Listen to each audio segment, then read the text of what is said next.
माननीय मुख्यमंत्री जी, आपके नेतृत्व में मध्य प्रदेश ने न केवल रफ्तार पकड़ी है बल्कि विकास की नई परिभाषा लिखी है। पिछले 22 महीनों में हमारे प्रदेश की प्रगति ने अभूतपूर्व उड़ान भरी है।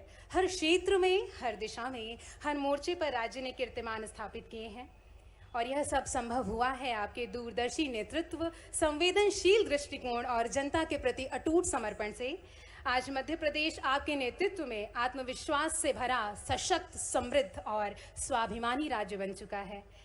माननीय मुख्यमंत्री जी, हम आपसे विनम्र निवेदन करते हैं कि कृपया अपने शुभ वचनों से हमें अनुग्रहित करें। आपके आशीर्वचन निश्चित ही हमारे अंदर प्रेरणा का नया आलोक भरेंगे।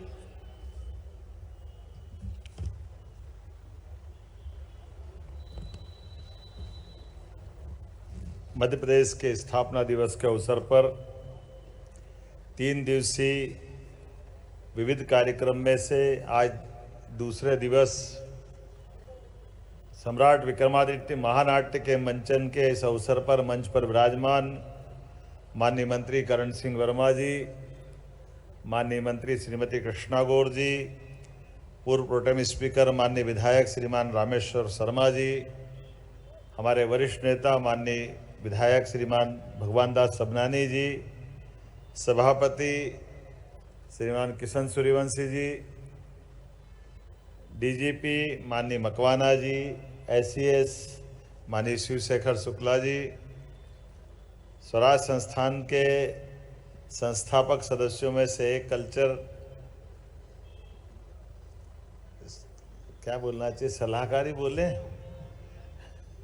है ना, श्री राम तिवारी जी,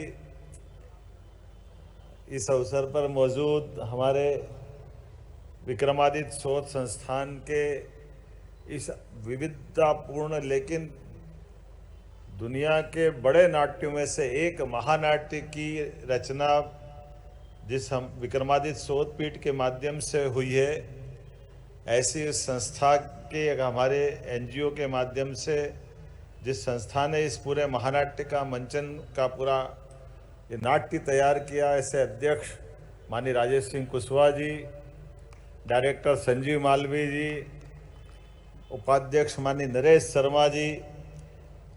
मित्रों, विक्रमादित्य का मध्य प्रदेश और देश के साथ जो संबंध है, लगभग 2000 साल से पहले की बात है और उनका विक्रम संवत 2082 चल रहा, जिसका नाम सिद्धार्थ नाम संवत्सर है। एक ऐसे व्यक्ति जिनके शासनकाल में उनके पिताश्री का राज्य तत्कालीन शकों के साम्राज्य के कारण से धूल धूसरित हुआ।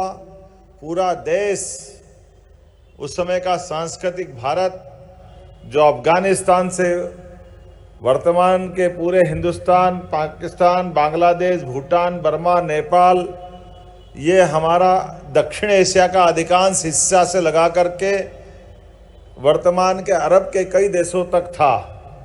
ऐसे काल में जब गुलामी की काली छाया छाई और यहाँ की सुशासन की सारी व्यवस्था ध्वस्त हो गई, हमारे देश ने कभी ऐसे आक्रांता नहीं देखे, इतने निर्दयी क्रूर शासक नहीं देखे।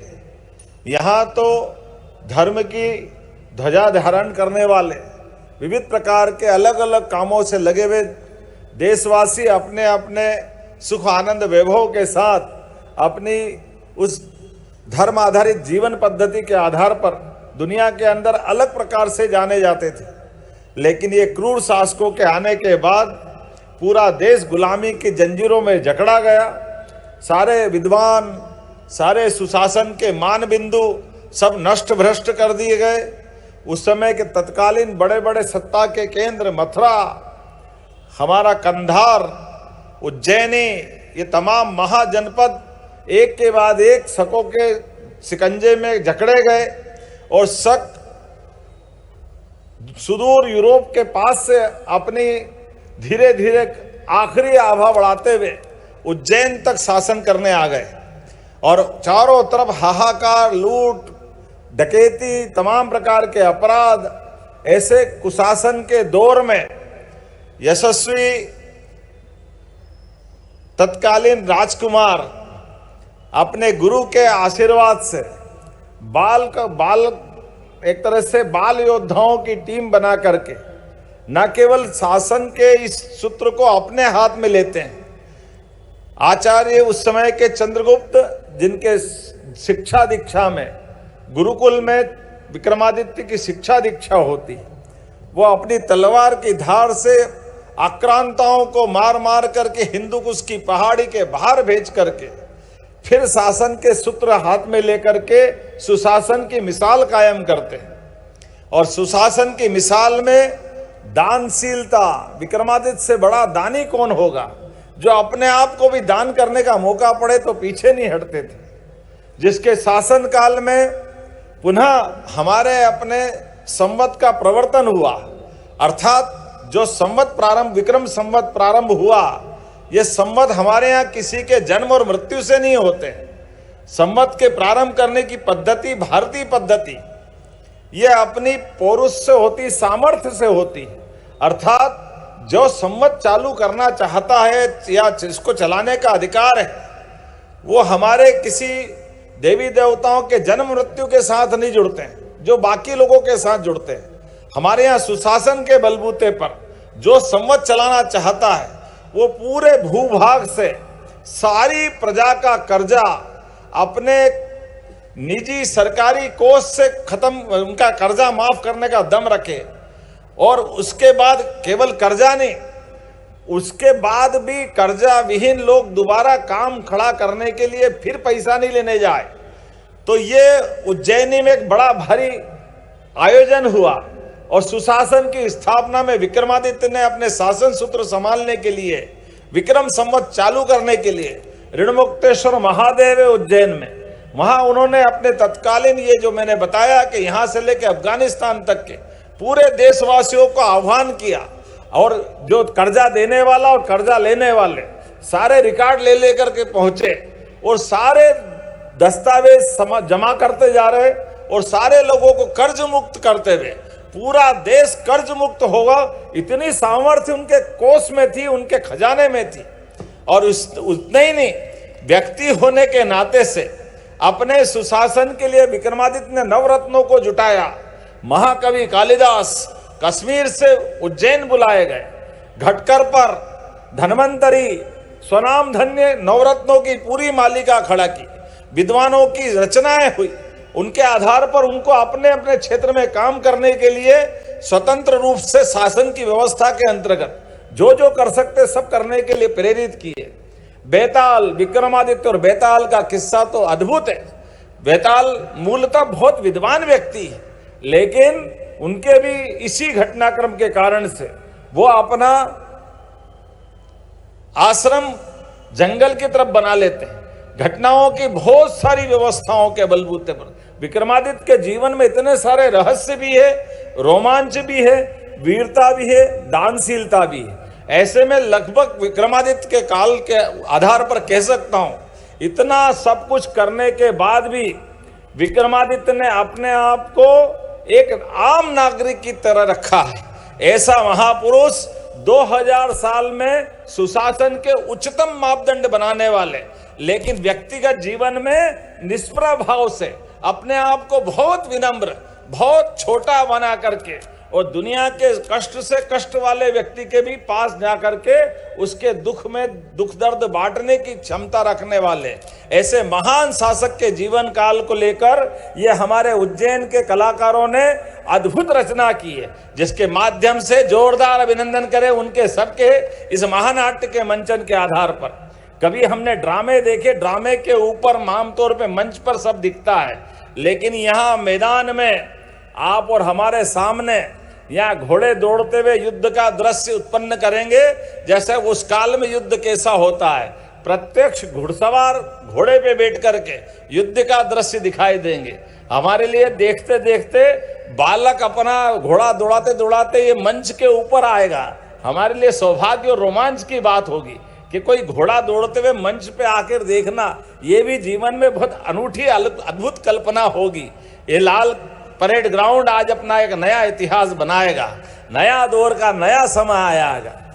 महानाट्य की विधा को पुनः जीवंत करने के लिए, ऐसा लग रहा चलती फिरती फिल्मों का फिल्मांकन करने के लिए मंचन किया जा रहा है। वो हमारे सब आंखों के सामने दिखाई देगा जब विक्रमादित्य अपने रात्रि के गश्त के समय चोरों की मंडली में शामिल होकर के चोरों की विशेषताओं को भी जानेंगे और चोर को चोरी करने के समय तक साथ रहते रहते धीरे से अपनी पुलिस से पकड़वाने का भी पराक्रम कराएंगे कि ये हमारे राज्य के अंदर चोरों को अपनी चोरी करते हुए अपने हाथों से उस बात को एहसास करते हुए, लेकिन गुणों की इज्जत करते हुए, उनके गुणों की इज्जत करते हुए एक पक्षियों की बोली समझता है, एक कित्ता भी मारो उसको असर नहीं होता है, एक गड़ा धन देख लेता है।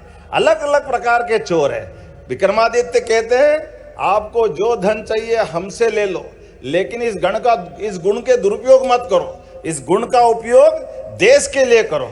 इसलिए विक्रमादित्य उनको अपने शासन में नौकरी दे करके सुशासन की उच्चतम मिसाल कायम करते हैं। ऐसी एक नहीं बहुत सारी बातें अभी मैं बताऊंगा तो नाटक देखने का मजा थोड़ा कम हो जाएगा, लेकिन मैं मान के चलता हूं ये सारी बातें आंखों के सामने देखेंगे। और आखिरी में आप विनम्रता के साथ निवेदन करना चाहूंगा, आखिरी में जब सुशासन के लिए पूरे देश के साथ विक्रमादित्य जब अपनी पूरी रथ यात्रा लेके आएंगे तो ऐसा लगेगा कि वाकई राजा अपने शान शौकत के साथ हाथी घोड़े ऊंट बग्गी के साथ आकर के सारा मंच भर जाएगा। इतने बड़े कलाकारों के बीच राज्यरोहण की घटना होगी और विक्रम संवत की घोषणा के साथ इस नाटक का मंचन पूरा होगा। 2 घंटे 40 मिनट के आसपास चलने वाले इस पूरे नाट्य में आज हम अपने भोपाल का ये जो सच्चे अर्थों में अभ्युदय 2047 मध्य प्रदेश के विजन के आधार पर हमारे गौरवशाली अतीत से सबको परिचित कराने की ये जो शुरुआत हुई, कल हमने गोपाल कृष्ण के जीवन की विविध घटनाओं के बलबूते पर भगवान कृष्ण की सारी लीलाएं देखने का प्रयास किया है। बड़ा अद्भुत कल का दृश्य रहा है और उसके साथ साथ ये जो प्रदर्शनी लगी है, मैं आपके माध्यम से निवेदन करना चाहूँगा, ये सारी प्रदर्शनी अपने विरासत से विकास की ओर और वर्तमान में विकास के नए पैमाने की सारी जानकारियाँ देती हुई प्रदर्शनी हम सबको मध्य प्रदेश के विकास के साथ कदम से कदम मिला के चलने के लिए तत्पर करती है, तैयार करती है। आइए अपने मध्य प्रदेश की इन गौरव गाथाओं पे गर्व करें। यशस्वी प्रधानमंत्री के नेतृत्व में, यशस्वी प्रधानमंत्री की उस भावना के आधार पर कि देश भी आगे बढ़ेगा, मध्य प्रदेश भी आगे बढ़ेगा, हम और आप कदम से कदम मिलाकर प्रधानमंत्री के साथ देश के साथ चलने का संकल्प लें। और इस मध्य प्रदेश की स्थापना दिवस की मैं आप सबको पुनः बधाई देता हूं। जोरदार अभिनंदन एक बार नरेंद्र मोदी जी के लिए करें। जोरदार ताली बजे तो ऐसी लगे कि भले ही आप बहुत दूर संख्या में हो, लेकिन आनंद आना चाहिए। मेरी अपनी ओर से एक बार अपने वीर महावीर गौरवशाली सम्राट विक्रमादित्य का जयकारा लगाएं। बाबा महाकाल की नगरी से जिसको प्रत्यक्ष आशीर्वाद मिला है, एक बार जोर से बोलेंगे, बोलो वीर विक्रमादित्य महाराज की, महाकाल महाराज की, भारत माता की। बहुत बहुत धन्यवाद। भारत माता की जय। बहुत बहुत धन्यवाद और आभार माननीय मुख्यमंत्री जी। अब हम सादर आमंत्रित करते हैं श्री राम तिवारी जी को, कृपया पधारें और आभार व्यक्त करें।